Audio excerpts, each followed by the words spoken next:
Now, one of the obvious phenomena of major significance and importance in the world today is the growth of religious fundamentalism and the gravitation of large numbers of people toward fundamentalist versions, literalist, absolutist versions of these various religions, in particular the monotheistic religions of Christianity and Islam. This is a phenomenon within Judaism as well, and also in Hinduism, but on a world scale, Christianity, Islam, the rallying of people to the fundamentalist trends within these religions is a more significant and large-scale phenomenon. So I want to I've spoken to this elsewhere, and I want to briefly sort of review some of the underlying and economic as well as political factors that are contributing to this, and how do we understand this phenomenon from a materialist and dialectical standpoint. One of the things that marks today's world, as we've spoken about, is the whole increase in globalization, and along with that goes a whole increase in the tempo of accumulation and change as the motor of capitalist accumulation is sped up, so to speak. That's why metaphors like turbo-capitalism are used to describe this, and they're the title of a book, for example, by Edward Luttwak, to which I referred in various talks and writings. And so we see the acceleration of change coming from alien forces, change coming from the top being imposed on people, or seemingly coming from some other source outside of people's life experiences and their understanding of the world, and disrupting in massive ways the life of huge numbers of people. People being driven out of the countryside in the millions and tens of millions. Throughout Latin America, where we see religious fundamentalism growing, as we've talked about, in the form of Protestant, evangelical, and in particular Pentecostal forms of Christianity. Throughout large parts of the world where Islam, in the Middle East and elsewhere, where Islam has been the dominant religion, we see the tremendous growth of Islamic fundamentalism in connection again with this phenomenon of people from Iran to Turkey to Egypt and other places being uprooted from their traditional ways of life and traditional relations and customs, finding themselves hurled from a familiar way of life in a village into these shanty towns surrounding the cities, being unable to be integrated in any kind of, as they call it, articulated way into the economic and social fabric of the society. In many of these countries, a majority, or some at least, a majority of the people in these urban areas, including the shanty towns, work in the informal economy as small peddlers or traders of various kinds, or small artisans, or, in underground and illegal aspects of the economy. And all this is coming not only under the, from seemingly strange and alien forces, but is associated with, in the third world, where most of this is occurring, not only, it's also occurring in the U.S. and other countries that are not part of the third world, but in much of the places in the world where this is occurring, it's coming as part of the whole intensified domination of outside powers, of alien powers, of imperialism, in other words. And it's associated with ruling classes which are, to use a Marxist term, compradors, collaborators with imperialism, who have been, in many cases, put into power and maintained in power directly by imperialism, or in any case have been supported in power by imperialism, and are in fact, and are seen by the masses as corrupt. But this view of these ruling classes as corrupt is a contradictory phenomenon. They're partly seen as corrupt because they do serve imperialism, and they take what part of the wealth that's produced by the people that they can get and spend it lavishly on themselves. But they're also viewed as corrupt by a lot of the masses, partly spontaneously and partly under the influence of religious authorities, as being corrupt because they've capitulated culturally and religiously to the west, to imperialism, that they've gone away from the true ways of the religion. So it's a contradictory phenomenon. As I've mentioned before, it's now for the first time in the history of the world, it's now a fact that half of the world's population lives in urban areas, including these massive and ever-growing shanty towns. This is a dramatic change which has accelerated greatly owing to the factors that I've touched on over the past few decades. And we find that these shanty towns in particular, though not only there, is, if you'll pardon the expression, a breeding ground for this kind of religious fundamentalism. People feeling the loss of their traditional ways, custom, values, and relations, and the associated religion, but not being yet not yet taking up some radically different worldview, so they easily gravitate toward the assertion of a more fundamentalist view of this religion, something absolute to hang on to in the midst of what seems to be, a never-ending chaos and volatility and insecurity. And then there are the political factors that have gone along with this, one of which we should not fail to understand was the reversal in China.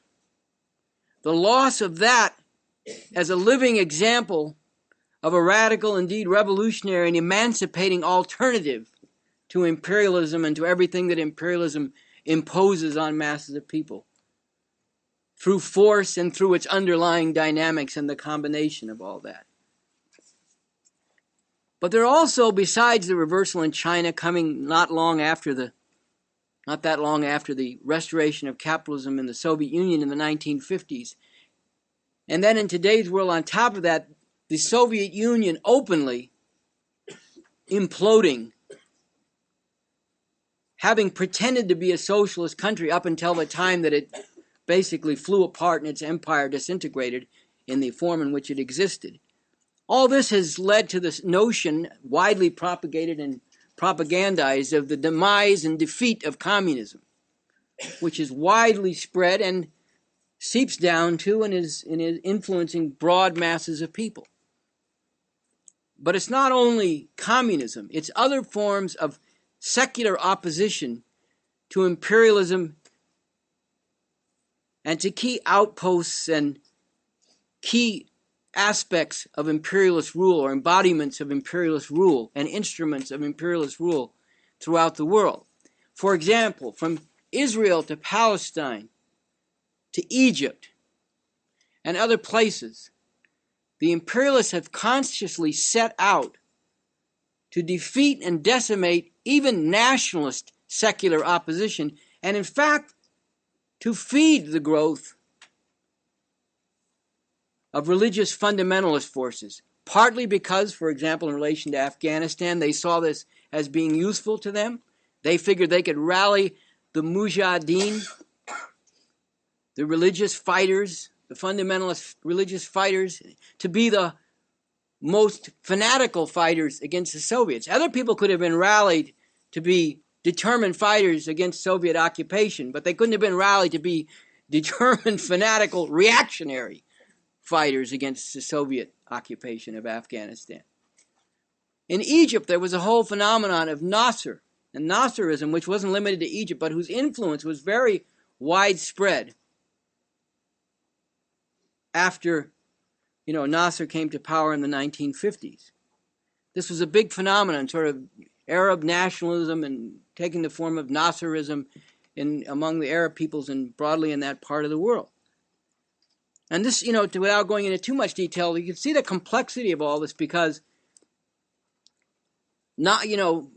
people, partly for correct reasons and partly out of pragmatism and that people are encouraged to fall into, there's not a one-to-one, but a not so distant relationship between how successful a particular political movement or form of rule is and how the masses of people rally or don't rally to it, especially in the absence of communist leadership. But there's that spontaneous tendency which often is powerfully expressed. And it's complex because, for example, Nasser in the 1950s got into a big struggle over the dam, the Aswan Dam in Egypt, and the Suez Canal, in which Israel and France and England were on one side and Nasser was on the other. And to show the complexity of things, the U.S. opposed Israel, France, and Britain in that particular case. They were trying to move against Nasser to keep him from gaining more control over the Suez Canal. And, it's not that the U.S. wanted to support Arab nationalism, or Nasser in particular. It's that they were moving as a result of World War II to supplant all these old imperialist powers who had been the colonial powers that had dominated this part of the world. As a result of World War I, as I've referred to elsewhere, France and England basically divided up the Middle East between them. Some of it was given to this French sphere of influence, became essentially French colonies or neo-colonies, and others went to England when they broke up and defeated the old Ottoman Empire through World War I. The spoils were split that way. But then after World War II, they were weakened through that war, France and Britain, and the U.S. was strengthened. And even though the U.S. had already begun to swing support to Israel beyond that which was given by England, the U.S. had to make sure that things were in their proper place and proper order. And it was Eisenhower asserting American power to say, we are now the top dogs here. Your heyday in this part of the world is over. You step back, and even Israel, get in line.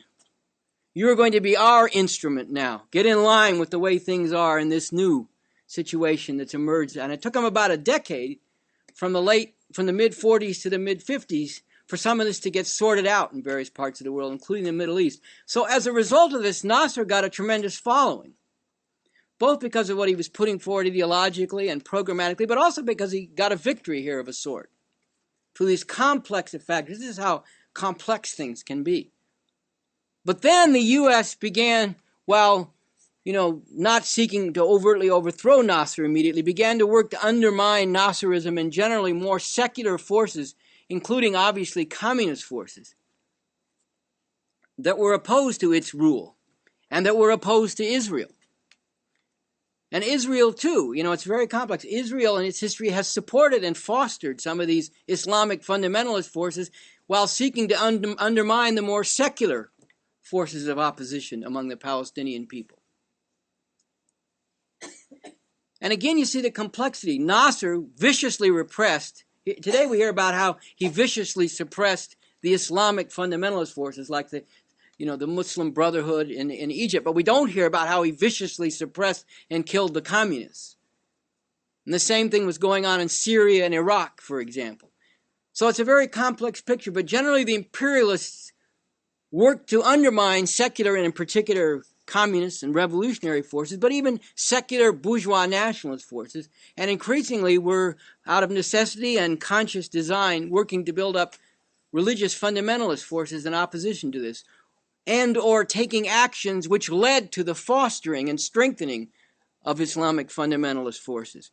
So this is the political dimension that combines with these economic and social factors of upheaval and volatility and rapid change imposed from the top and seemingly coming from unknown or alien forces. All this combines together to undermine secular forces and to strengthen religious fundamentalist forces.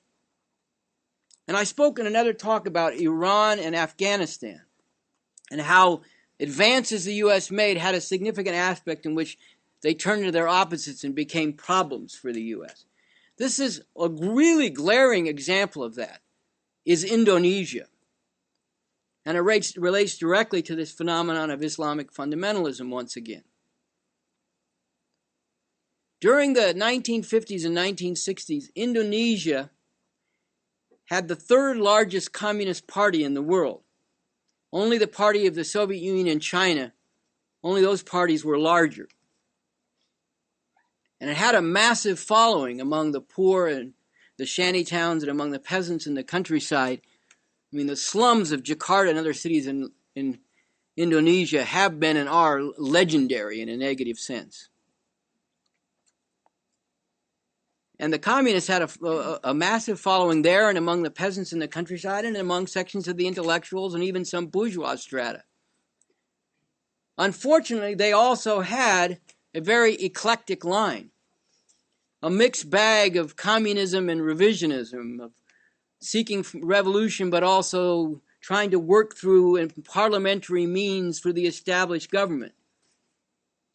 The established government at that time was headed by the nationalist leader Sukarno, whose daughter recently became the head of government a couple of years ago in Indonesia. But Sukarno was a nationalist figure and hero coming out of World War II, and he was the head of a sort of a bourgeois nationalist government, and the communists were in an alliance with him and in the same government.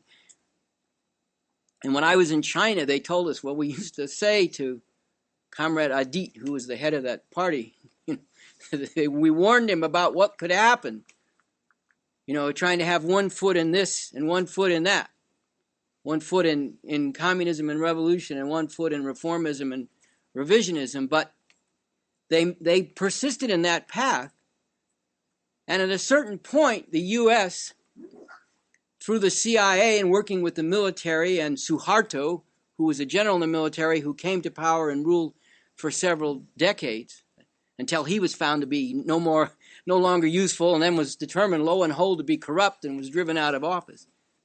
But he and the Indonesian military, you see, the state was still in the hands of the reactionary classes. The parliament largely in the hands of nationalists and communists, but the state was still in the hands of the reactionary classes. Here's a very important lesson. This is what the Chinese comrades were trying to say to the Indonesians. They told us a story about how Sukarno had this scepter that he used to carry around. And the Chinese had dealings with Sukarno too, and so they asked him, well, what is this scepter you carry around? And Sukarno said, this scepter represents state power. And then this Chinese comrade telling the story said, well, Sukarno still has the scepter. They let him keep that, but he doesn't have any state power. Because he was deposed in a coup that the CIA, working with the military that still controlled the actual state power, carried off in Indonesia in 1965. And they slaughtered hundreds of thousands, between 500,000 and 1 million people in the space of a few months.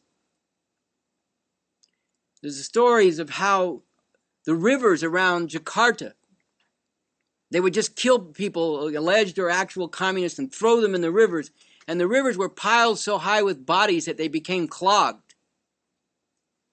And another thing to take note of, because there's something that in certain ways we're all too familiar with, is once they began to unleash this coup that the CIA led and organized and engineered and carried out, effected through the Indonesian military, all kinds of people who had personal or family disputes and feuds going would start accusing other people of being communists and turning them into the government. So that a lot of people who weren't even communists got slaughtered along with those who were, because people got caught up in the kind of thing that you saw like in Rwanda or something. Once the imperialists unleashed this bloodletting, then people who were caught up in personal revenge and personal feuds or long-standing family feuds was sort of on a feudal patriarchal basis going back for generations, would turn each other in as communists.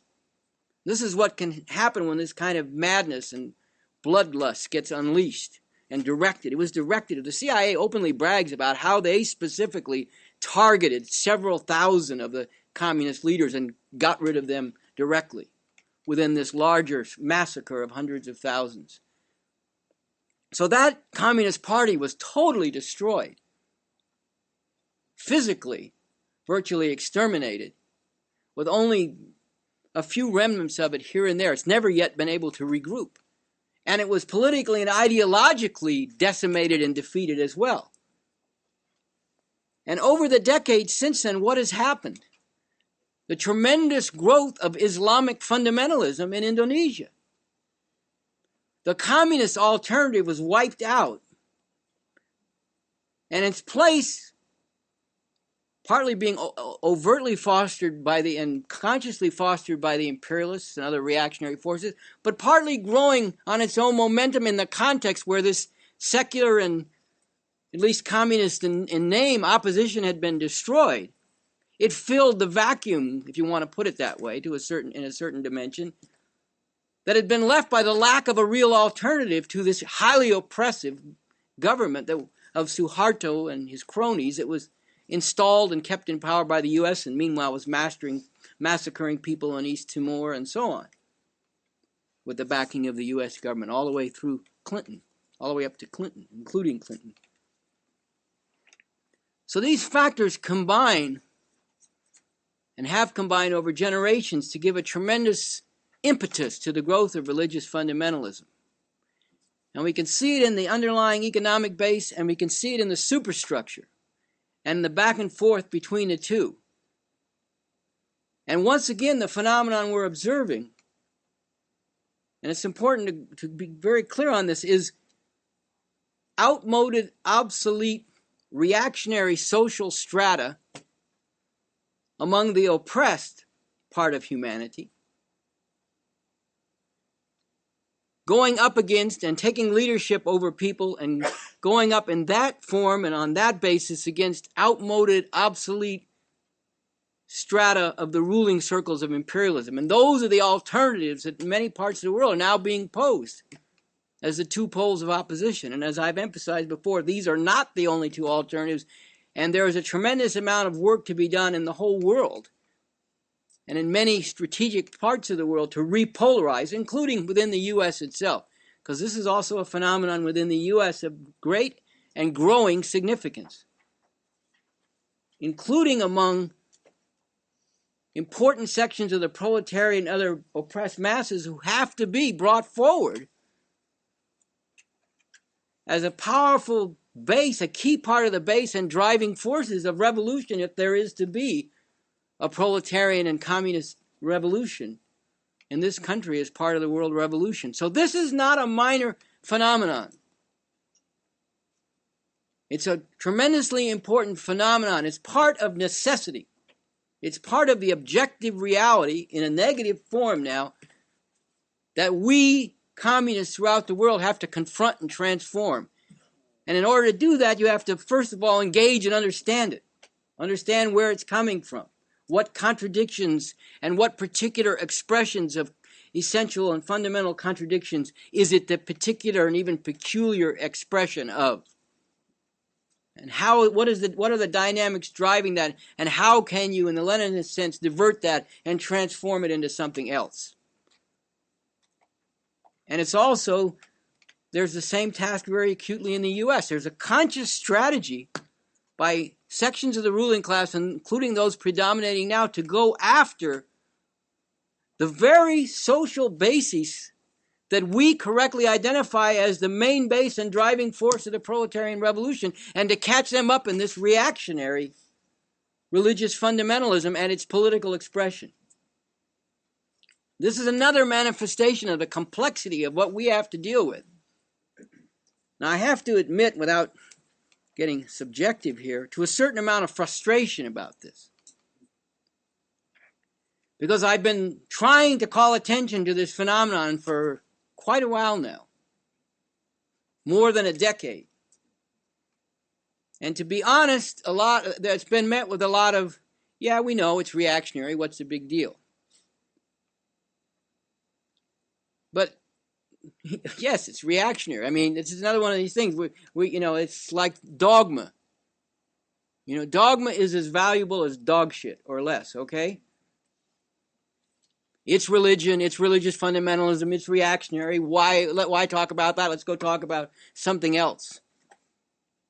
Because this is a major phenomenon. This is a major part of the necessity that's been developing and strengthening in a negative way that we have to go up against and transform over this whole period of time, and yet we've not been sufficiently or anywhere near sufficiently engaging in seeking to transform it, and first of all, to understand it, and where it's coming from, and what's driving it, and therefore how we might actually go about repolarizing in relation to it.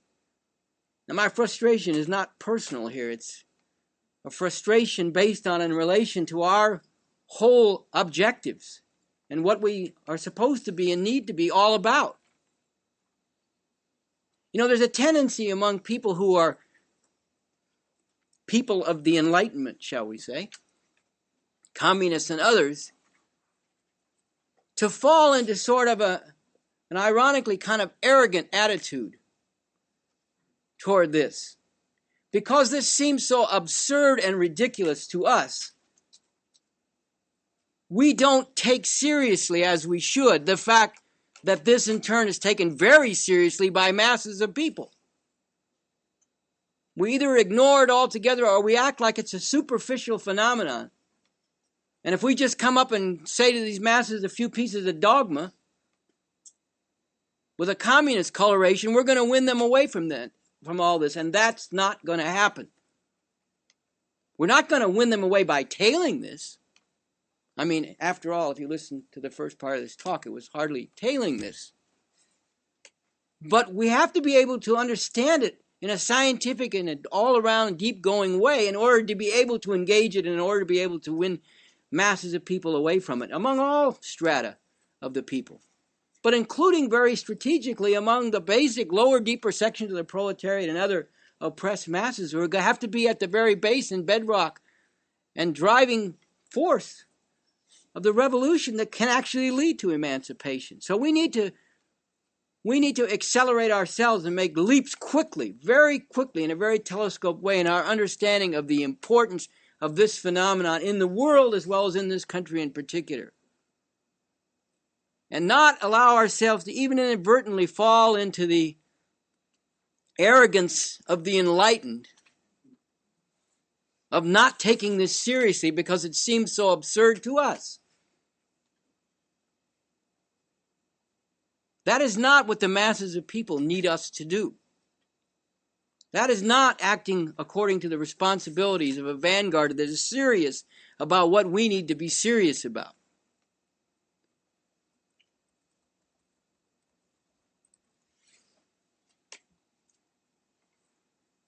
It's actually, ironically, a form of contempt for the masses, just as tailing after all this garbage would be a form of contempt for the masses. And not taking it on in the correct ways, in a deeply rooted way, and winning people away from it by actually understanding what it is and what its pull is on people. So I throw that out there, or put that out there as something for us to think very deeply about. We're way behind on this, and it's a crucial arena of the whole struggle. We don't have time to slowly catch up to the reality that we're confronted with in this dimension, as well as others. Now, another way to understand this phenomenon, or another, on the surface, sort of strange and unexpected phenomenon, is that here in the world you have this highly developed technology. And you have all this information that's accessible if you have access to that technology, the internet and all these other things, instant information about all kinds of things.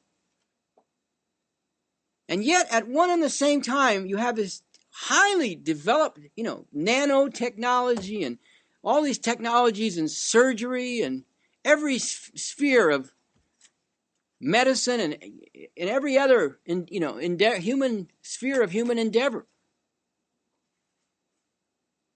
And at one and the same time as you have that, you have this tremendous growth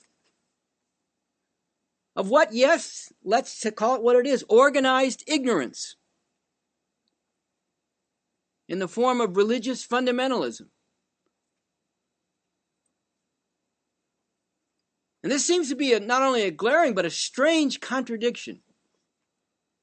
So much technology and knowledge on the one hand, and yet on the other hand, so much widespread ignorance and belief in and retreat into obscurantist superstitions. Now, as I was just saying, we can just dismiss it all. Well, ignorance, obscurantist superstition. What's the problem? Nobody who's serious about anything would fall into that. No, I've already spoken to how dangerous and wrong that is. But we should.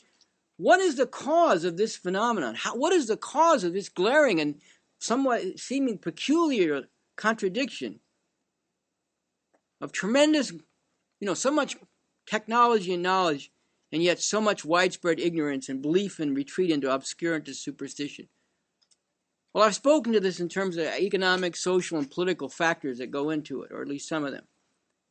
But another way to look at it is this is an extremely acute expression in today's world of the fundamental contradiction of capitalism. Where is all this technology, and for that matter, all the basis for disseminating knowledge? And where is even the basis for people to acquire knowledge? What is that founded on? It's founded on all the wealth that's produced in socialized forms by millions and millions of people through an international network of production and exchange and accumulation. But all that takes place under the command of a relative to the great masses of humanity, a tiny handful of capitalists who appropriate all the wealth produced and who appropriate the knowledge produced as well and bend it to their purposes. And what is this an illustration of? It is, for one thing, it's a refutation of the theory of the productive forces. That the more technology you have, the more enlightenment there'll be and the closer you'll be to socialism or to communism. Well, look around the world. Why? Why is that not the case? Why doesn't that follow? Because we're back again to this fundamental fact. All these productive forces go through certain production relations, get expressed as certain social and class relations, and find their expression in the superstructure.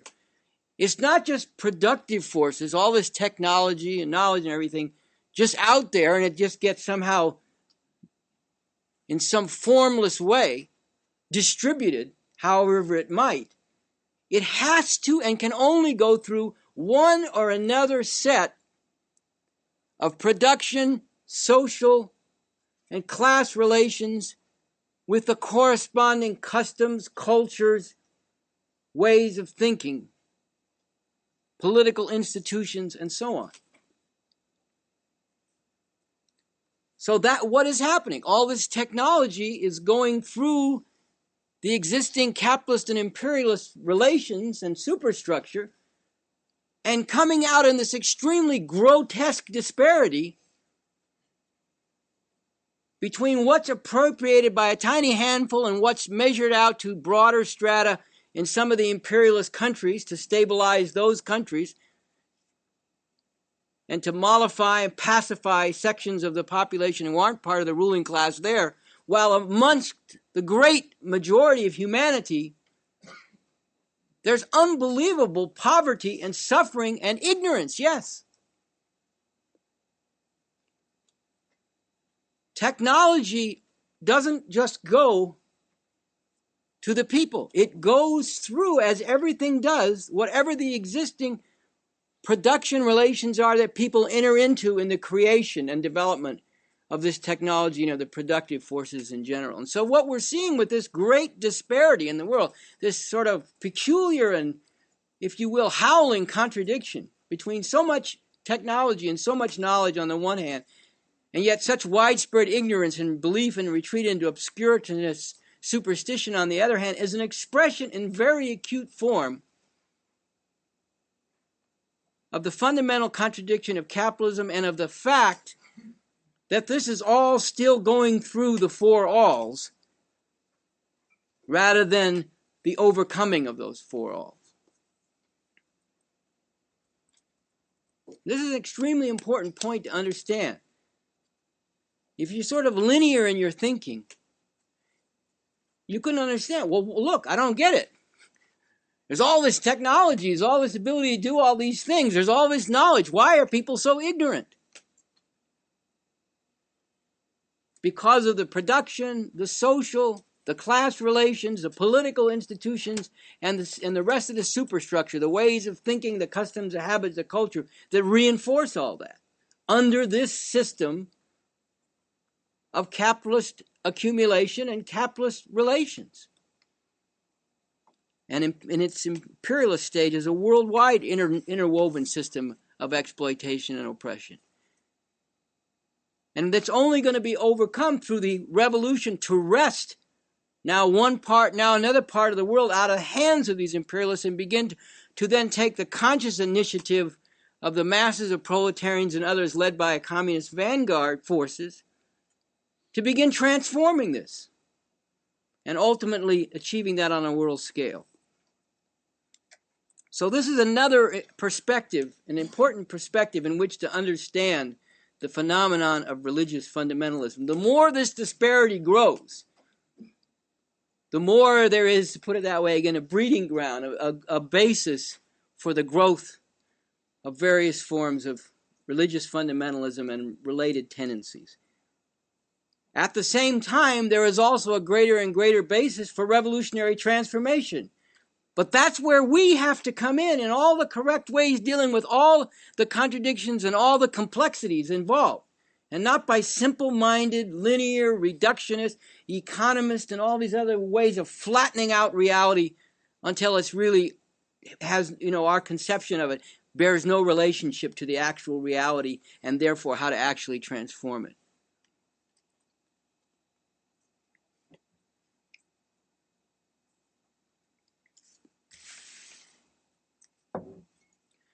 Next, I want to talk about different aspects of religion and its influence, especially in the world today. And I want to talk particularly about the three main monotheistic religions: is Judaism and Christianity and Islam, and their influence in various ways. And one of the most important aspects of this is religion as a concentrated, and these religions in particular, but not only them, as a concentrated expression of and reinforcement of patriarchy. All of these religions are patriarchal religions. Each one of them pictures a God that is a male authority figure.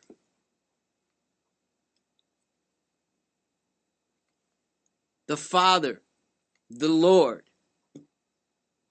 Señor, whatever language it's in. And these are religions in which patriarchal relations are projected into an otherworldly form to then be in turn reimposed on this world. And in which patriarchy is an integral, and the reinforcement of patriarchy is an integral and essential part of the belief system and of the behavior that this belief system is intended to enforce as part of the broader network of oppressive and exploitative relations.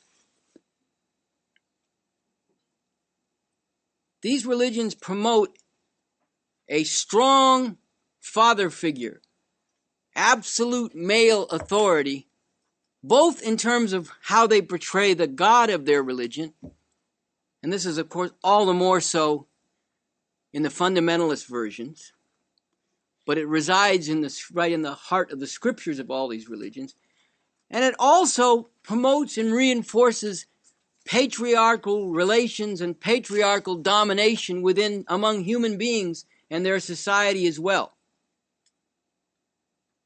One of the big attractions of these religions to people who've lived in a society in which patriarchy and the oppression of women and male domination is an integral and indispensable part, a part without which the society in that form could not exist. One of the attractions of the fundamentalist versions of these religions in particular in this period is as a reassertion of that patriarchy. Why is there a felt need for the reassertion? Because the patriarchy is being undermined in various ways. Not eliminated, not qualitatively transformed, but being undermined in various ways by the very functioning of the society.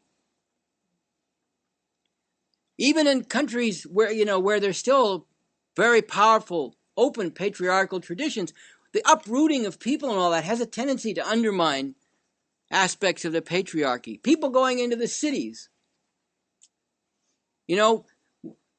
Families moving from Pakistan to London. Families moving from Egypt or Turkey to Germany. From Algeria to France.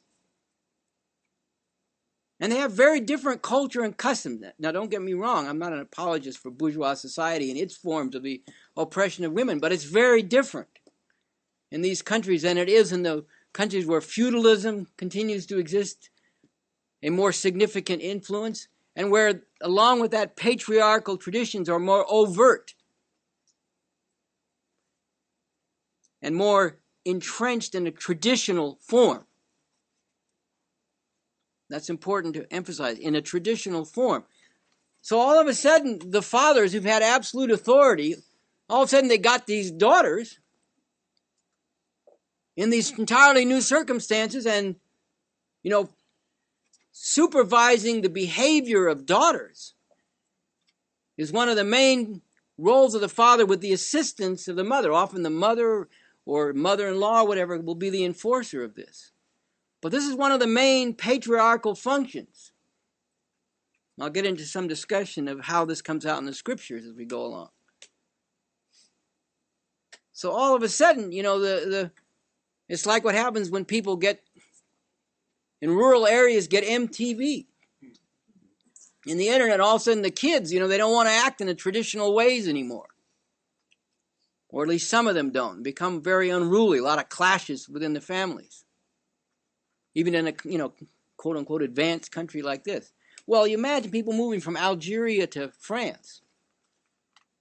It's a whole different kind of oppressive social relations. Not social relations that are not oppressive, but a whole different kind that envisions and embodies a different role for women and a different way in which they're oppressed. And it's very complex because a lot of the ways in which women are oppressed in a society like this, or France, is in a form which appears to be, especially to people coming from a traditionalist standpoint, appears to be an excess of freedom. They're not regulated and required to wear traditional clothing in the same way, to act in the same, quote-unquote, modest way. And it goes to, highly exploitive extremes. There's pornography or virtual pornography, soft or hardcore, everywhere you turn. The advertisement is based on, to a very significant degree, on the use of the female body to sell commodities. And then the female body itself is in a very developed way, an extensive way, is a commodity throughout the society. So these things tend to reinforce each other. Even people who aren't steeped in traditional religious shit look at a lot of this shit and justifiably say, well, this is terrible. I don't want my kids exposed to this. And then if you're coming from a whole traditional patriarchal form, well, then you recoil too, and you want to more forcefully reassert the patriarchy, and that reinforces the already existing imposition of patriarchal authority. So you got this very poisonous brew. And there's a lot of reaction against that in the form of the forceful reassertion of patriarchy. Even if people don't go from a third world country to an imperialist country, if they go into the cities are different in the third world countries than the countryside. And the way of life is different in the shanty towns. It's volatile, but it's different than the traditional life in the countryside. So there's a lot of attraction to a religion which forcefully asserts traditional patriarchal authority and reinforces that patriarchal authority with supernatural power behind it, or seeming supernatural power. And then more generally, in a world that's very uncertain and seems threatening in a lot of ways, both economically, but not just economically. All of a sudden you have September 11th and all these other things. There's a strong tendency for people to want to gravitate to a big, strong daddy who's going to protect them. This is something that, for example, Bush and those around him consciously play on. I'm a wartime president. I'm the big, strong father figure that's going to keep you safe if you just get in line with me. And there's a whole religious fundamentalist package that's promoted to reinforce that. So that's another form in which, amidst uncertainty, volatility, and the feeling of threats, and this feeling is not only spontaneous, it's also promoted and reinforced every time I turn around. It's not accidental that if you turn on the news in almost any part of the U.S., what do you see? Crime, crime, crime. You would think that you were about ready to be jumped on by somebody every time you went out your front door. Even though the actual possibilities, particularly if you're in the middle strata of encountering crime, is very minimal. So that adds to this general feeling of uncertainty and threat. And what's a way that, traditionally in a society that for thousands of years has been based on, among other things, powerful patriarchal authority, what's a way to feel you can get some security? A big, strong daddy. A big, powerful father figure wielding big weapons. Who's going to protect you? Who's going to get those bad guys out there before they can get you?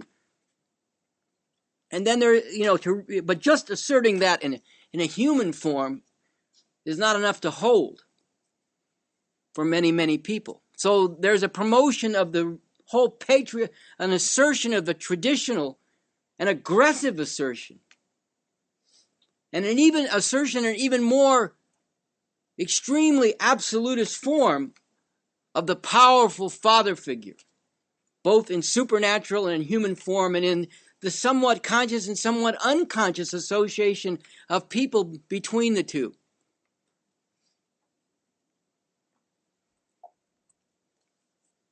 Now, another big aspect of the way in which patriarchy is being threatened and people feel it threatened,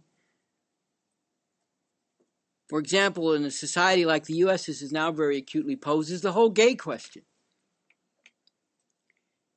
It's not that gay marriage in itself is going to undermine and destroy patriarchy. It's not. It'll reassert it, actually, in certain ways, spontaneously. But at this juncture, a challenge of that kind to the traditional marriage and the traditional property relations that are embodied in and suggested by that marriage does pose a very serious ideological and in some ways political challenge to traditional patriarchy. It's not at all literally true, as we point out, that God ordained a marriage to be between one man and one woman. When we point out, there was a little thing in the paper there, Ask God on the back of the recent issue of the paper, which went into how David and Solomon had hundreds of wives and concubines, and Abraham had more than one wife and went into his wife's servant when she was apparently barren and couldn't bear him children, and so on and so forth. And there's a whole tradition of taking, like if your brother's wife, if your brother got killed, you would take on his wife in addition to your wife. So there's all this kind of, stuff in the Bible and in that whole tradition. But as we've seen, these Christian fascists, are not bound by what's literally in the Bible. They do their own salad barring when they want to, and they rewrite what's actually in the Bible when it serves their reactionary purposes. But this whole, and then there's the whole thing.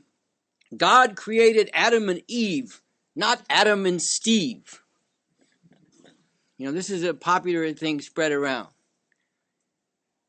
Well, here you see once again the importance of evolution, among other things. And I'll get back to that later. God didn't create either Adam and Eve or Adam and Steve.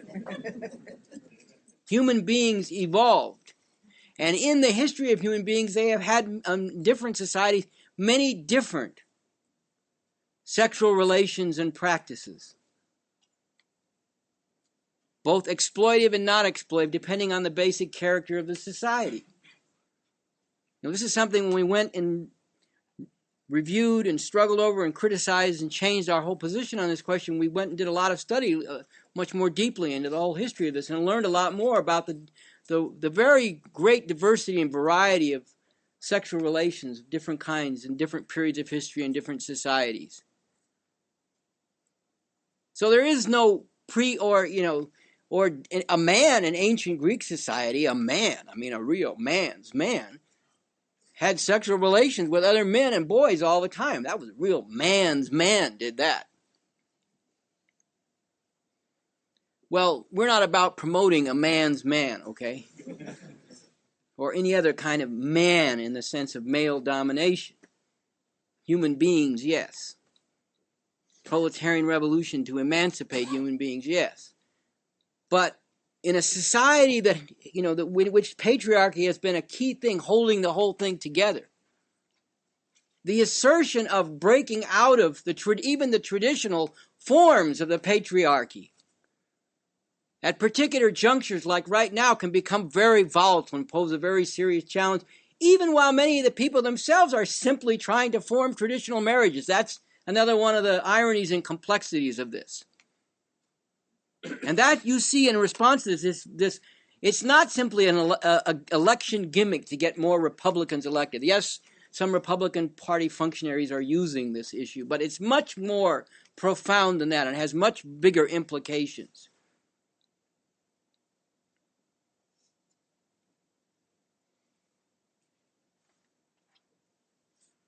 And this is all very deeply rooted.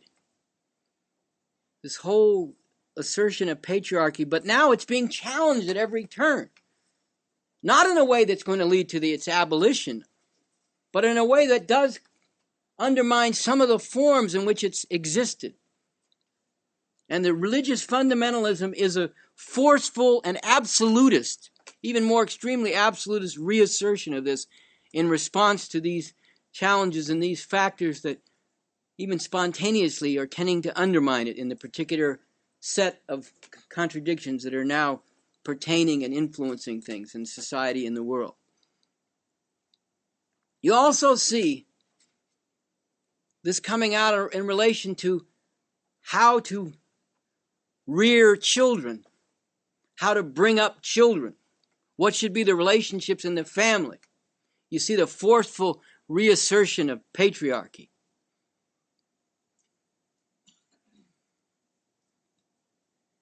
And you see some of these religious fundamentalists, a big part of their emphasis is that, this country started going to the hell when we could no longer physically beat the children and keep them in line.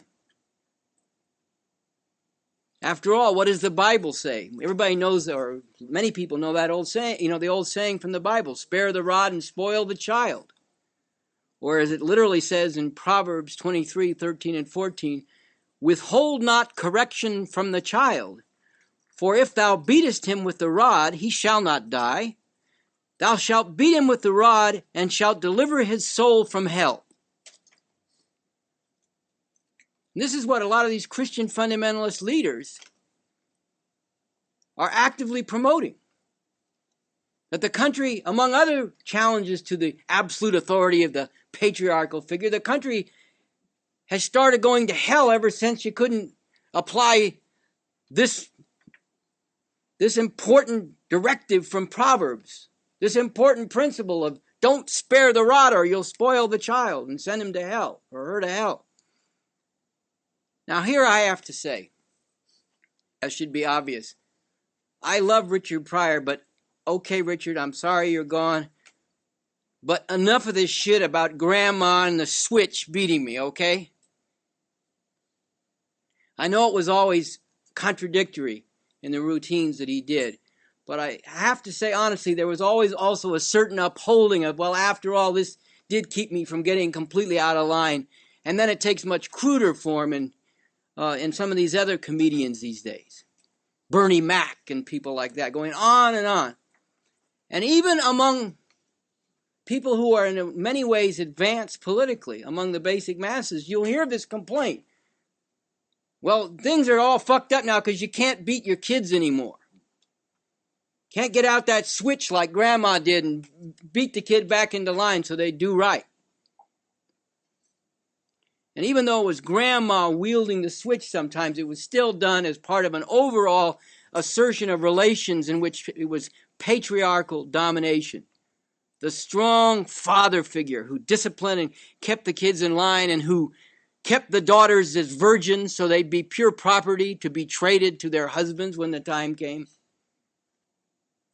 And who sent the sons out, or sends the sons out even today, to kill the daughters if they are no longer virgins before marriage, even as a result of being raped.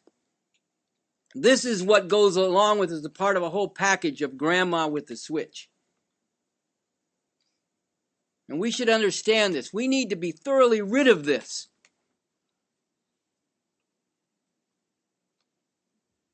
Girl children and children in general are not property of parents in a patriarchal setup. That's not the world we're aiming for. That's what they've been for thousands of years, but that's not how we want the world to be. Yes, kids need discipline. But they don't need to be beaten with a switch or a rod to get discipline. And to have a sense of purpose. Increasingly, they need to be inspired and, yes, at times, taken in hand and led as part of an overall vision of remaking the world. And as they become older and more capable, they can become more consciously a part of that. But even before they're capable of being consciously a part of it, the principles that apply to that can, as much as possible, can and should be applied in relating to children, your own and others. Children are conscious human beings, even though their consciousness is still in a state of, early development when they're young. They can be reasoned with, and yes, at times they have to be told, yes, that's the way it is. Because the ability to understand this and why it has to be this way is beyond you right now. And you have to, there are all kinds of, you can see why people gravitate toward this, spare the rod, spoil a child, because there are all kinds of things pulling kids in terrible directions. But you beat a kid, you're perpetuating the passing of that down from one generation to the next, and it's not just going to be the kids that get beaten. And it's going to be the masses in antagonistic relationships with each other. And moving against what will actually emancipate the masses of people and get us to a whole different world beyond all this patriarchy and beyond the forceful and violent imposition of authority, even over other people in your own supposed loving relationship of a family. Now, I'm not an idealist in any sphere. I've seen lots of kids run around crazy. And while I don't agree with them on many things these days, I do have to I have a certain point of unity with George Carlin when he talks about excessive permissiveness. And he does that whole routine, which we echoed from time to time, well, I want to say something about the way people are raising their kids. He's not going to say something bad about the kids, is he? Yes, he is. And, some of it is tied up with, frankly, some, sort of Menshevism, if you want to put it that way, sort of narrow working class revengeism toward yuppies or whatever. But there's a lot of points that he's making that are valid about excessive permissiveness, which, frankly, is all wrapped up with a lot of views of commodity relations with regard to kids. The parents that start playing symphonies for their, to the stomach of the pregnant mother. So the kid will have start getting educated and trained to become, to go to Juilliard or whatever when they're a teenager. And there's a lot of permissiveness that goes along with that. And a lot of, you need leadership. You need vanguards, even within relationship of families as they are now. Kids need to be led. Yes, they need to be increasingly reasoned with, but they need to be led.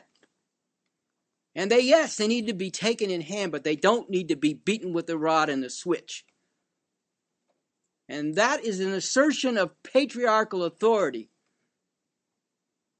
which works against and undermines the kind of world that we need to be striving for and the kind of revolutionary movement we need to be building to get beyond all these oppressive relations in which ultimately children are still being viewed as the extension and in effect the property of the parents and more specifically the father. So yes, you can see the pull. A lot of people, in the oppressed communities look around and see the kids acting a fool and acting crazy and doing all kinds of crazy shit. And they feel like something strong's got to get these fucking kids in line. That's why you see what's held up here for people. What are the two alternatives that are held up among the oppressed, in particular in the U.S. right now? What two ways can they go, if you will? Well, you got the gangs on the one hand, with all the madness and mayhem that gets caught up, gets involved in all that, or the church on the other, with all the assertion of traditional, oppressive, and yes, patriarchal values, relations, codes, customs, and the enforcement of that. Neither of which offers a way forward for the masses of people out of this oppression that's driving them to a lot of madness in the first place. So here again is another example of where we have to use a certain phrase, break through the middle. Just like it can't be jihad and world and crusade in the world is the only two alternatives. But we have to find a radically different, not find, but bring forward a radically different alternative through the communist revolution and the communist world outlook and the communist program and objectives. So among the oppressed,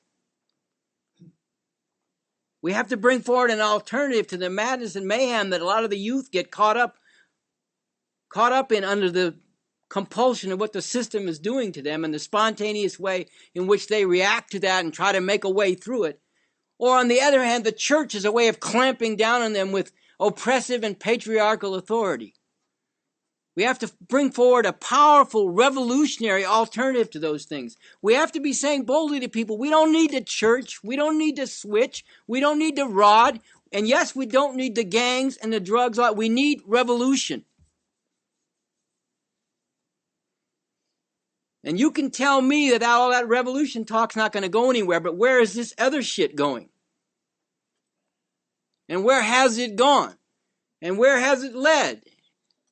And where has it brought us? And what has it brought us to? And is that anything we want to live in? So this may be hard, but this is hard in the service of something that's going to take us away from and out of all this, toward the overthrow of all this, and the radical transformation of this here and all over the world. And that's what we have to be struggling with people about. We have to very, very powerfully bring this forward without any hesitancy. Or else tell me that this other shit's better. Those are the choices. Let's just go to the mass and say, okay, this gang shit or the churches or both, that's better. That's all we can do. Those are the only choices. So pick one or other or do one and then the other. When you get tired of the gangs, then go to the church. You get sick of the church, then go back to the gangs. Either let's talk, let us not talk falsely now. Either those are the only alternatives, and that's the best we can have, or it's not. And I say it's not. And scientific assessment of reality says it's not. So let's take the masses. What is actually, yes, it's a hard road. What the fuck are people dying and killing each other over now? What is that for? What is that bringing about? What is that reinforcing? Where is that leading people? What good is that doing for anyone? Except those who rule over us.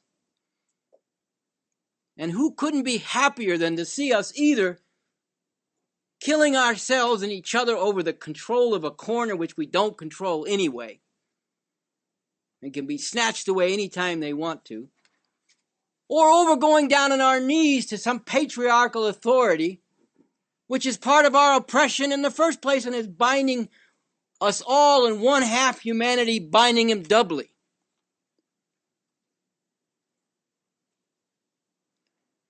I say our responsibility is to tell the masses the truth and then to struggle with them about that. Not to lie to them about reality or make it seem simpler than it is, but also not to capitulate to the ways in which the system is pushing them to do shit that's against their own interests and is going to keep them from generation after generation in the same horrors.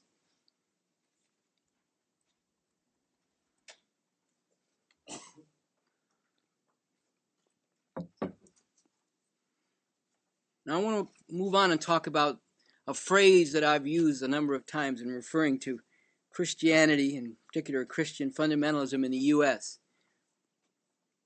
At one point I said in a talk, have you ever noticed that the Bible Belt in the U.S. is also the lynching belt? Those parts of the country where fundamentalist religion has been historically and most powerfully rooted, and is so even today, are also very directly related to and very strongly overlap with those parts of the country where first slavery and then Jim Crow and the KKK and lynching have historically been based, and from which they have now are spreading this fundamentalism to other parts of the country. It's interesting how things go. You know, when I came up with this phrase about the Bible Belt, you know, have you ever noticed the Bible Belt is a lynching belt? I knew that there was something to that, but I was sure enough of it to put it forward as a truth because I could see the phenomenon. But I was wrestling with, well, how to understand that more deeply. Why is that phenomenon that way? Is this just sort of an accidental association? It seemed definitely not. But what are the historical and material roots of this connection between fundamentalist religion and white supremacy, to put it that way, between the Bible Belt and the lynching belt, between Christian fundamentalism and white supremacy in the history of the U.S.? Now, one of the key events in all this was after the Civil War, the reversal and betrayal of Reconstruction in the southern U.S.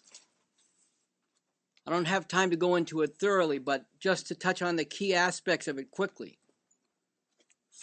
Basically for a decade after the Civil War, from 1867 to 1877, the federal troops that had conquered the South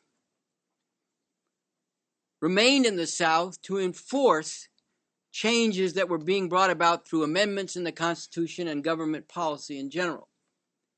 And there was, for a very short-lived period of time, not equality, but real advances for the masses of former slaves, and even for some poor people among the whites, in terms of having land, not all the land that was promised to those who fought on the Union side in the Civil War, the famous 40 acres and a mule that you see referred to in Spike Lee movies. But there was some land acquired by former slaves, as well as some poor white farmers, but in particular former slaves. And there was a whole, if you will, package of rights within the domination of the bourgeoisie in the society and within the structure of bourgeois relations, but rights that obviously had not existed under slavery, including the right to vote, the right of association, and similar rights that had been, at least in words, granted to others through the Constitution previously. And there were a number of black elected officials during this very brief period in the legislatures of the southern states. I remember doing some research on this, and I think there was, this is a weird country. If you're like 1/16 black, or African in your origin, you're counted as black in some of these calculations in the South. And so there was this, I still remember his name, PBS Pinchback. I think, became lieutenant governor of Mississippi during the period of Reconstruction, was the highest official of African origin that had existed in the South. But anyway, this is a reflection, without going into too much detail, of what was happening. And then the bourgeoisie in the North had consolidated its control of the country, including over the South, economically and politically. It had to expand further to the West. It sent the army that had fought the Civil War increasingly to the West to carry out the final phases of the conquest and genocide against the native peoples and the theft of their land and the driving of those who were left into the reservation concentration camps, in effect. And it pulled, after 10 years, as part of a political compromise within the ruling class, it pulled the army, the federal army, out of the South and ended Reconstruction and returned the masses of black people in particular to the tender mercy of old and new plantation owners and the Ku Klux Klan, which was started by former Confederate soldiers and officers seeking revenge as a result of the defeat in the Civil War. And not the Ku Klux Klan didn't come out of any old where.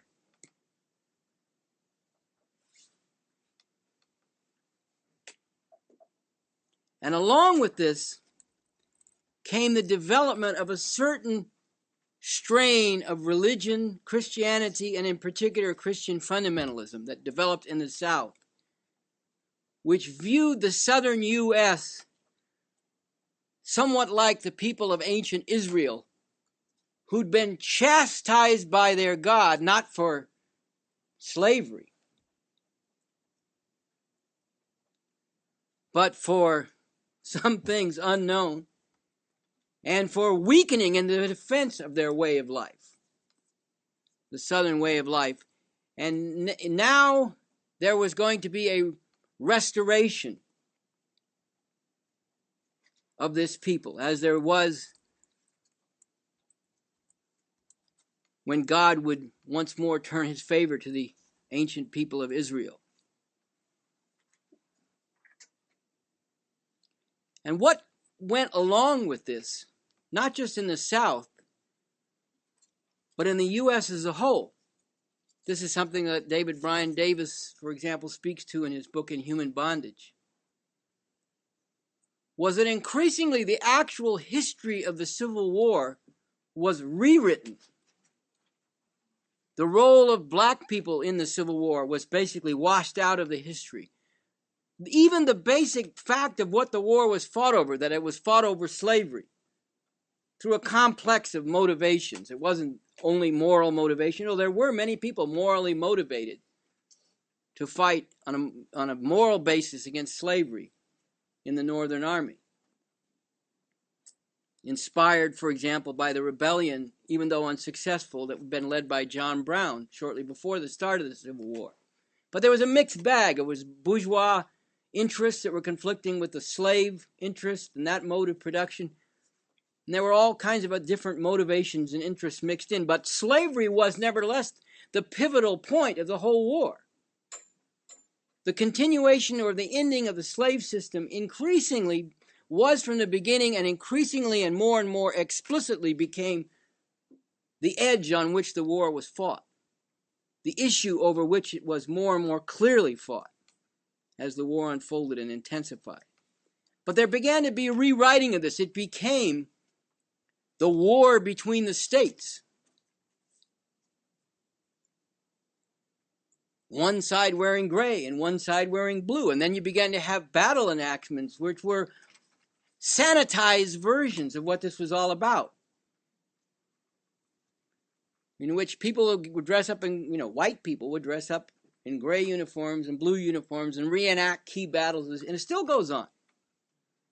And they even had, let's go to the realm of sports for a second, they even started what they call the blue-gray football game, which is an all-star game of college seniors from the South and from the North who play off. So this became ritualized as almost a non-antagonistic conflict within the family, even though there were deeply harbored resentment among the unreconstructed Southern segregationists and longers for the Confederacy in slavery days. It was more among the people in the North that they lost a sense of antagonism, the white people in the North in particular. So there was a rewriting of the history and cultural expressions of this rewriting. And this was linked with this fundamentalist Christianity which I was referring to, which had its roots in the South but began, and increasingly these days it's very actively being spread, not only in rural areas in other parts of the country, but among the suburbs and the so-called exurbs beyond the suburbs. And even in a terrible and outrageous irony, this same religious fundamentalism is being spread in the inner cities as well, with its promotion by patriarchal-minded and reactionary preachers.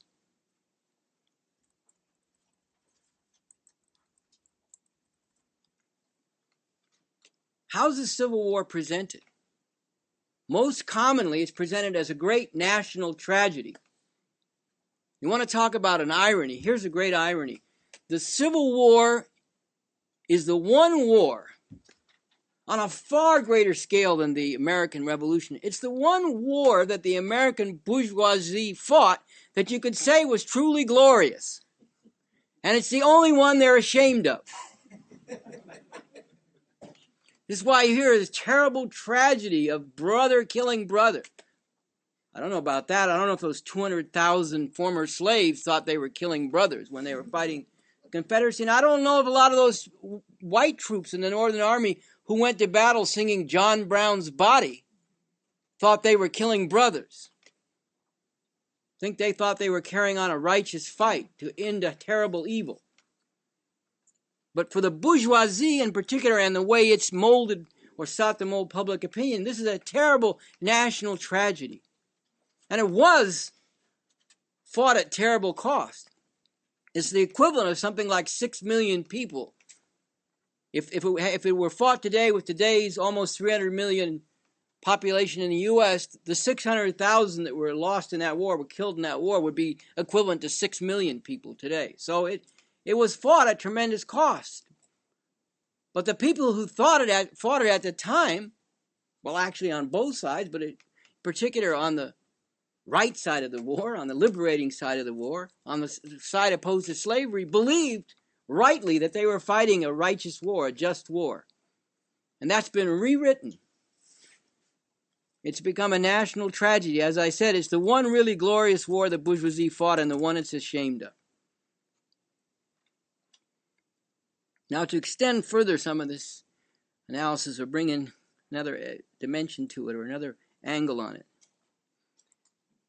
Kevin Phillips, in his book American Theocracy, in a chapter 4 called Radicalized Religion, makes this important observation. The South, he says, long ago passed New England as the region most caught up in manifest destiny and covenanted relationship with God. Just stop for a second. In other words, what he's saying here is in the history of the U.S., there was a whole religious tradition going back to the origins of the country in New England as sort of seeing the settling of America and everything as sort of an expression of a covenant with God. But that somewhat faded in New England through the history of the country and became much more powerfully asserted in the South. And it was asserted in the South by those who put this forward as both something that applied to the U.S. as a whole and also, as we'll see, something that applied specifically to the southern U.S. and its way of life and its traditions. So he says the South long ago passed New England as the region most caught up in manifest destiny and covenanted relationship with God. And referring with the term American exceptionalism to the notion that America occupies a special destiny and a special place in God's plan and is marked by a special goodness, Phillips continues, the South has become the banner region of American exceptionalism with no small admixture of Southern exceptionalism. In other words, in the eyes of people, particularly these religious fundamentalists, who are rooted in the South and the traditions of the South, America in general and the South in particular, is characterized by this special exceptionalism. So when it goes out and does evil in the world, it's automatically good, because it has a special goodness inherent in it, and what it does by definition is good and favored in a special way in the eyes of and has the support of God.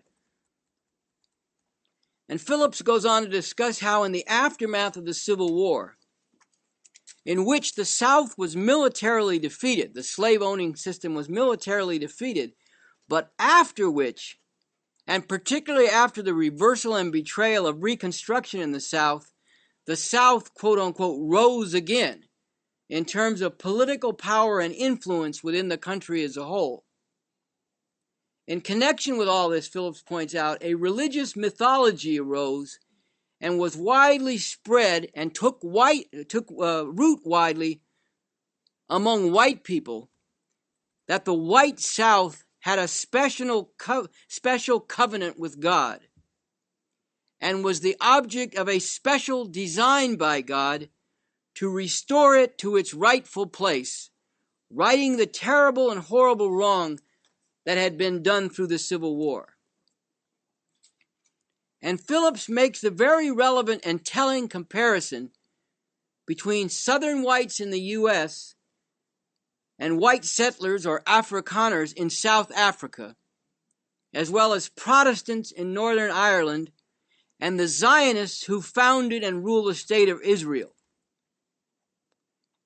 As always, when I read this, I was, it just really set off a whole thing, recognition in my mind, because I always had sort of noticed this phenomenon and began to play a game. Whenever I'd see a Protestant Northern Ireland reactionary spokesman, or an Israeli head, or a settler in the West Bank or whatever, or an Afrikaner from South Africa, I used to close my eyes and try to guess which one it was, because their whole viewpoint and their arguments and rationalization were always the same.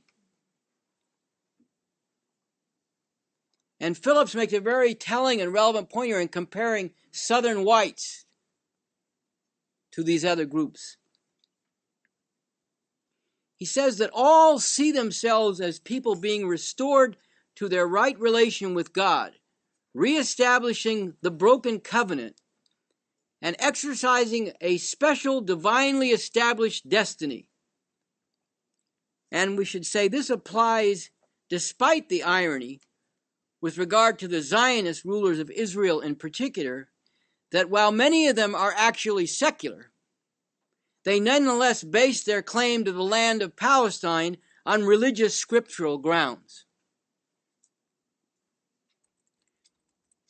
And as Phillips sums up around this, quote, the reason for spotlighting history's relative handful of covenanting cultures that believe they have a special covenant with God, the reason for highlighting this, he says, is the biblical attitudes their people invariably share. What's in common between all of them? Religious intensity, insecure history, and willingness to sign up with an Old Testament God of war for protection.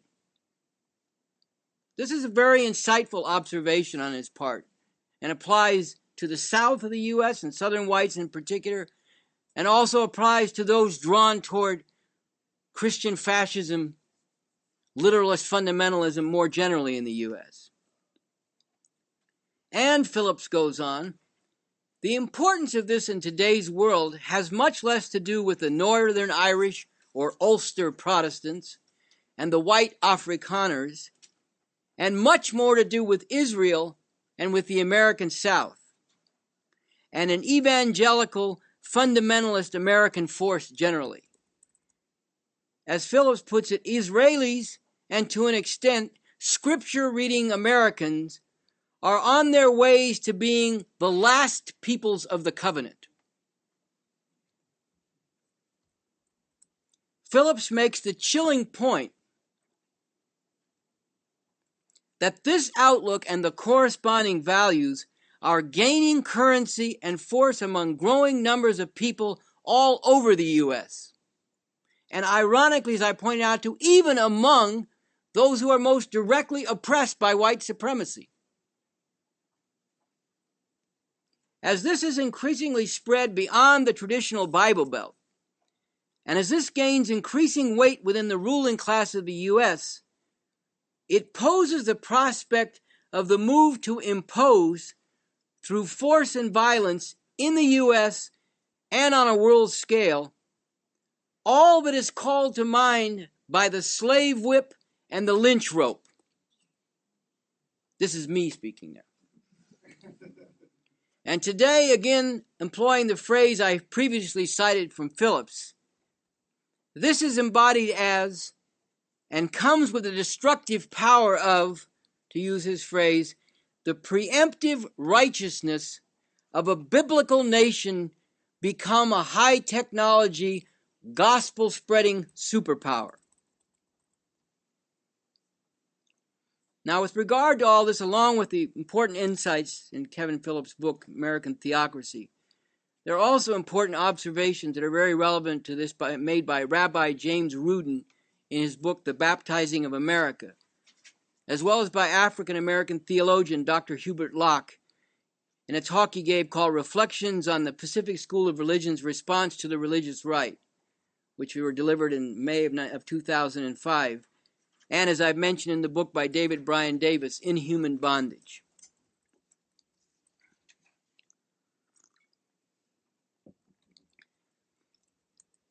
Now, one of the things that Davis speaks to in Inhuman Bondage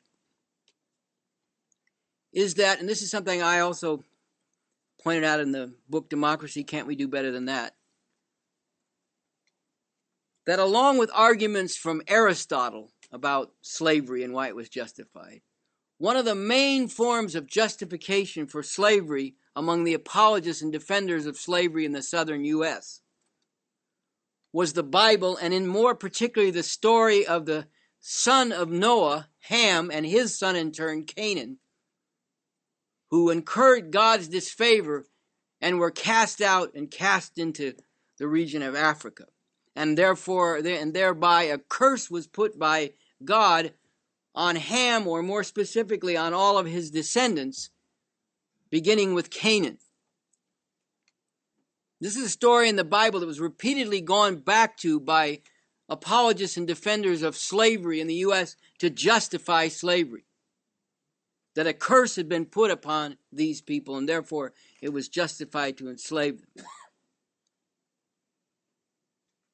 And we can see, even in more secular terms, the similar kind of arguments made to justify and reinforce white supremacy in things like the book The Bell Curve that came out and was promoted very aggressively in the 1990s. In setting out to justify oppressive relations in general, but more specifically and importantly, white supremacy, this book didn't rely so much on religious justification, but relied on pseudo-scientific explanations for the alleged inferiority and superiority of various groups, in particular people of European and, they also said, some Asian origin, as compared to people of African origin. It's explicitly argued that on a genetic basis, there was an innate and unavoidable inferiority of people of African origin, particularly with regard to intellectual capacities. So this is another dimension that was added, but then increasingly, this was raised to oppose affirmative action, but in generally to justify the unequal and oppressive relations and the ideology that went along with this whole structure of white supremacy built into the whole history and foundation and structures and institutions of U.S. society. But increasingly we see in these days religious fundamentalism being brought forward as the unifying ideological basis for the most openly reactionary political and ideological viewpoints and programs and forces. And bound in with this for all the reasons that I've been speaking to and quoting Kevin Phillips and other aspects of this, is, especially given the history of this country, an element, a crucial element, whether overtly stated or not, whether muted or hidden or more clearly expressed, a clear and unavoidable element of white supremacy.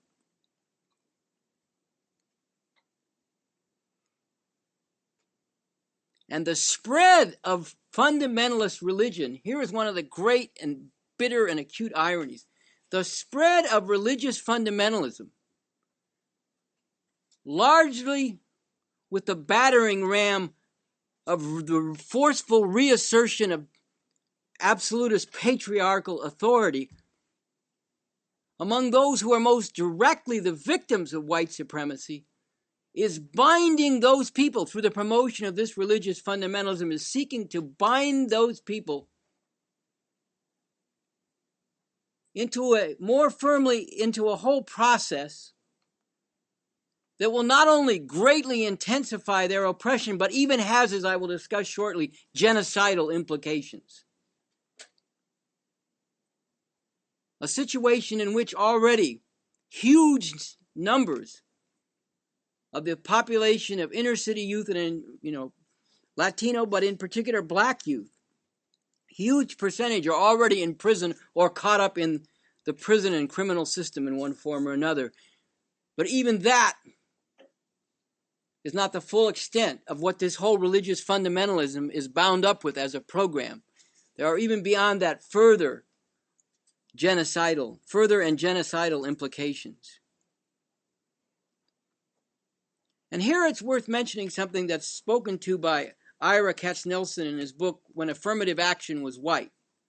This is a book which, he's within the bourgeois democratic framework and wants to see things restored back to the Great Society type programs that Johnson implemented and then were abandoned, which there's some truth to that, despite the fact that those programs were not intended to and could not have uprooted the oppressive relations and the impoverishment of large sections of the masses. But nonetheless, there's a lot of important insight and analysis in his book, When Affirmative Action Was White. And among the things he mentions, besides discussing in detail this whole way in which the New Deal policies and the policies through the GI Bill and the Federal Housing Authority and the Veterans Administration and so on serve to actually reinforce and promote white supremacy and the widening of the gap between blacks and whites in the U.S., he discusses specifically how this affected colleges and universities and the disproportionate funds that went into universities from which black people still, even after World War II, were almost entirely excluded by policy or by the effective workings and policy. And on the other hand, the historically black colleges and the disparity in support financially and otherwise for the latter. I mean, the lack of support relative to what the white-centered universities got. But one thing that he mentions that jumped out at me in reading this, as part of this overall analysis, is he speaks about what was the very limited character of the curriculum of these traditionally black colleges, with their limited resources and funding. But along with that, partly under the influence of the whole tradition of Booker T. Washington, their curriculum was largely limited to and emphasized three things: trades, teaching, and theology. There was a much greater emphasis in the traditionally black colleges on religion and theology than there was in these other universities, from which blacks were largely excluded in this period and for many years, continuing after World War II. Now, Katznelson's focus here is particularly on the period right after World War II, but this casts a larger and longer shadow. It has broader application and implications and effects, extending well down from then right to today. This promotion of theology, even in the traditionally black colleges and not simply through the black church, reinforced the role that historically had been played by the black church, which was a highly and acutely contradictory role. To a large degree from the time of slavery, Christianity in particular was promoted by the slave owners among the slaves. Many of the slaves came from Africa where they had different religions, animist religions or other religions.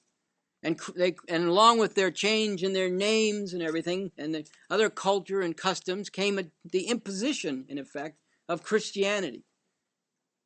At the same time, as is not surprising, among an oppressed people, there was an attempt to use this master's religion to find ways to turn it around and use it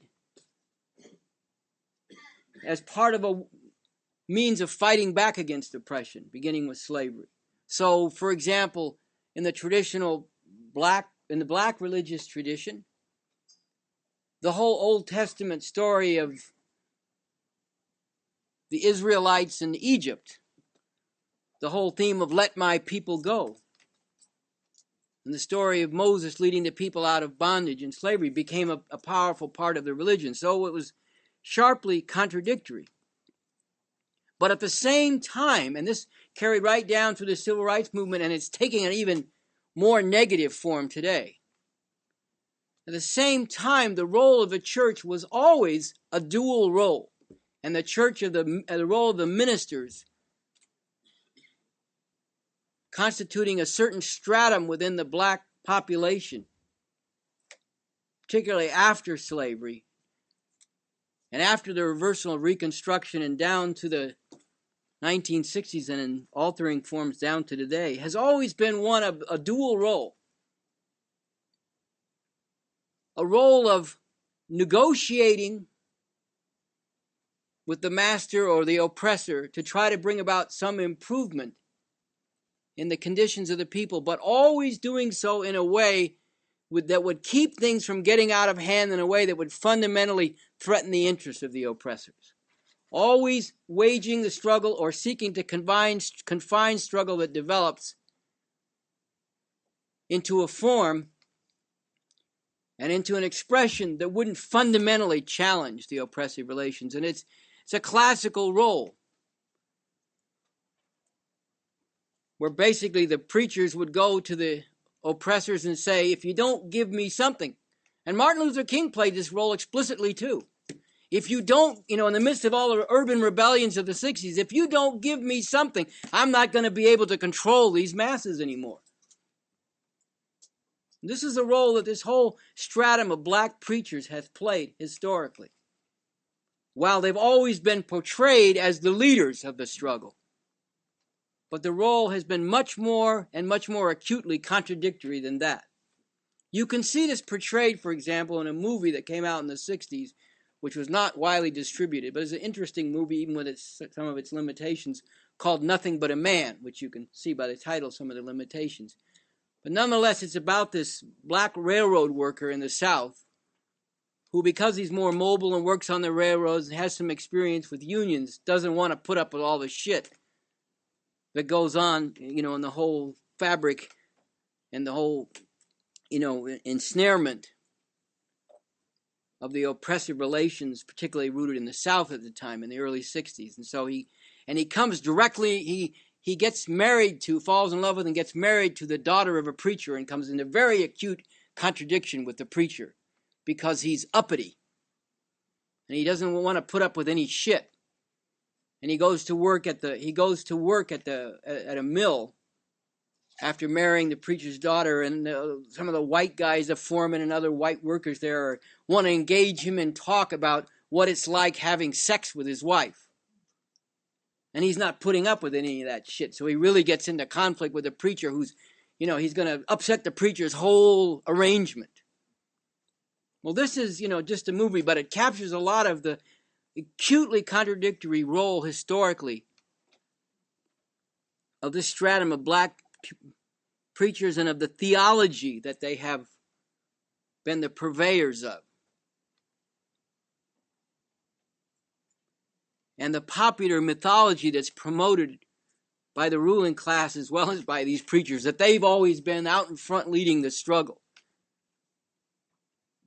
When in fact the struggle has repeatedly strained and at times broken through the limits in which they are working to impose on it to keep this arrangement with the ruling class whereby they can get certain concessions in return for keeping the masses in line and from getting all out of bounds. And the fact that there was such a heavy emphasis on theology in historically black colleges reinforces this and interacts with it. Now, clearly we can see how this very sharply is contradictory and divides into two, as we say, into positive and negative. But it should also be, two things should also be very clear. One, this ideology and the strata who pervade this ideology and who seek to play this role, while in circumstances and as part of the struggle, it is necessary to seek to build unity with them to the degree that can be done on the basis of the actual interests of the masses of people. It's necessary to be very clear that this cannot lead to real and complete liberation and will always seek to keep things within the confines of the system. And in significant ways in so doing will also stand in opposition to the struggle to break all the way through and achieve real and complete liberation. Preachers, to put it in short, can be united with and need to be struggled with, but they and their worldview cannot lead.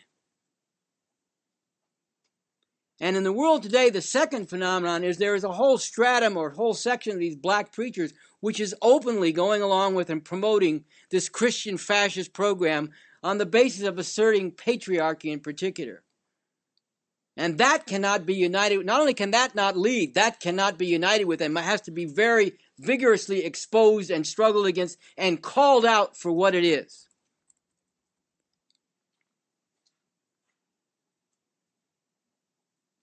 Now, an interesting aside here quickly, or a secondary part of the picture. I was thinking about why is there such a predominance, not only in the U.S. military, is there a sort of an unusually large representation of people from the South, but more specifically in the officer corps of the U.S. military, why is there such a predominance of white people from the South?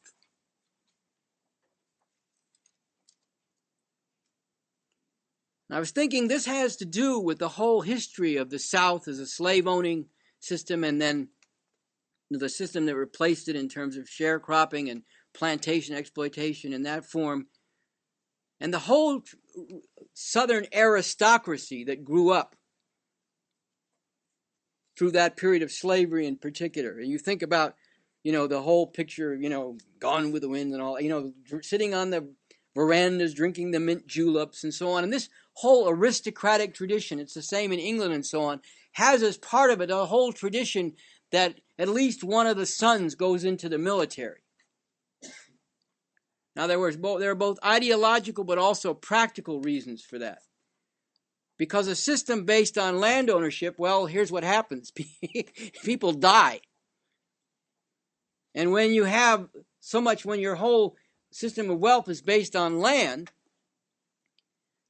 to the degree you're not able to more intensely exploit people on the land, then there's a limit to how much wealth you can accumulate. And if you keep dividing the land up, you're going to undermine the wealth that can be gained. So one of the things that they did is often they would send one into the church and one into the military, so you wouldn't have so many sons to divide the land among. And this is all part of the culture of the South, and it's one of the reasons why, well, I guess I'm going to lapse into nationalism here or something, but why there's so many fucking crackers in the U.S. military officer corps.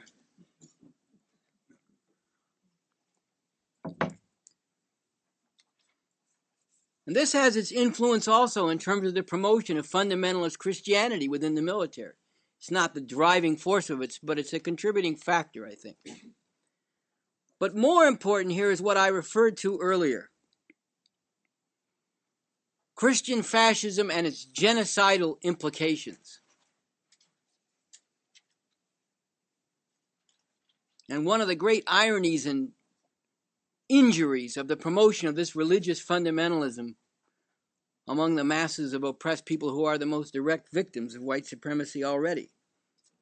In preaching from a pulpit of bones, I pointed out in regard to Pat Robertson in particular, and he's not alone in this, there's an advocacy of the traditional Old Testament biblical legal system. And what does that call for? It calls for public floggings of people and shaming of people who commit minor offenses, and for people who commit more serious offenses, not just what are now considered capital crimes, that under certain circumstances are deserving of a death penalty, like homicide, but serious crimes that bring a stain upon the land and the people, and which bring the people into disfavor with God, should be punished by death. If you think back toward the beginning of this talk and all things I ran down the Old Testament that are punishable by death, things which are regarded to put a stain on the land, you can think of things like homosexuality, even adultery. But you can certainly think of all the things for which people are now imprisoned, particularly youth from the inner cities. And when you add that to a certain logic about why should we spend all this money housing these people in these prisons, you can very easily see the genocidal implications of this Christian fascist force and program. This is not hyperbole. These people are very serious about what they're seeking to do. And what did they say after 9/11? This was brought on by liberals, the ACLU, people upholding the right to abortion, homosexuals, and others like that. They brought the wrath of God on us. This is what these people argued.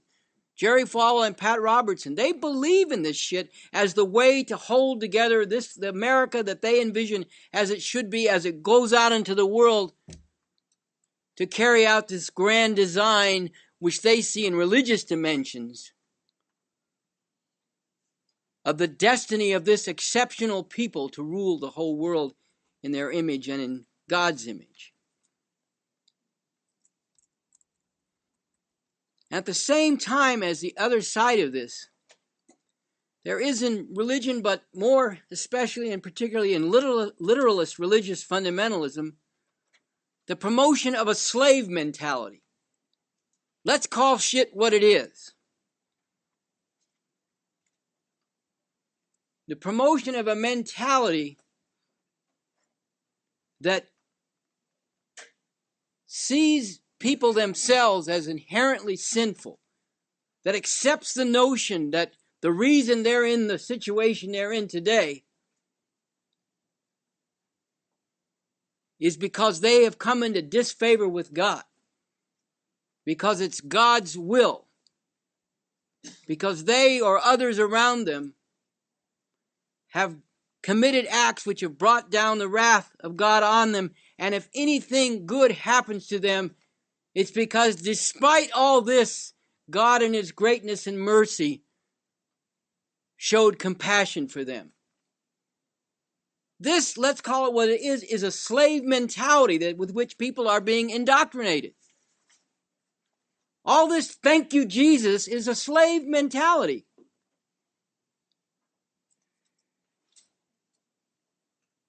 It goes right along with God works in mysterious ways. And if you think about what I was saying earlier and everything that was spoken to about God and about Jesus, and what Jesus as a historical figure was actually like and what He really stood for, exactly what is it that you're supposed to be looking to and thanking? And what is the promotion of that idea that, we're basically a helpless people who've brought this on ourselves by disfavoring God and can only hope that God will have mercy on us? What is that other than a slavish mentality?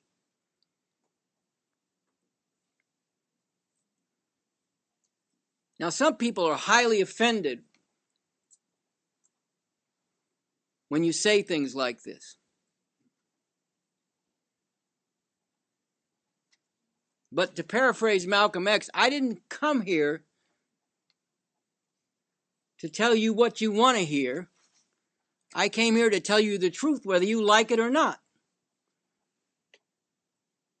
Because it's a form of contempt for the masses of people to think that they can't be challenged with the truth and can't come to embrace the truth and take it up and wield it to emancipate themselves.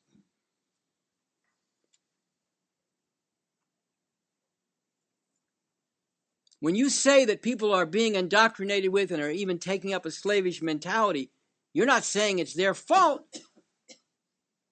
or this is something they can't change. You're calling on them and challenging them to get rid of this, to rise to what they're actually capable of, and you're bringing to them an understanding of why they're really in the situation they're in today and what's the way out of this.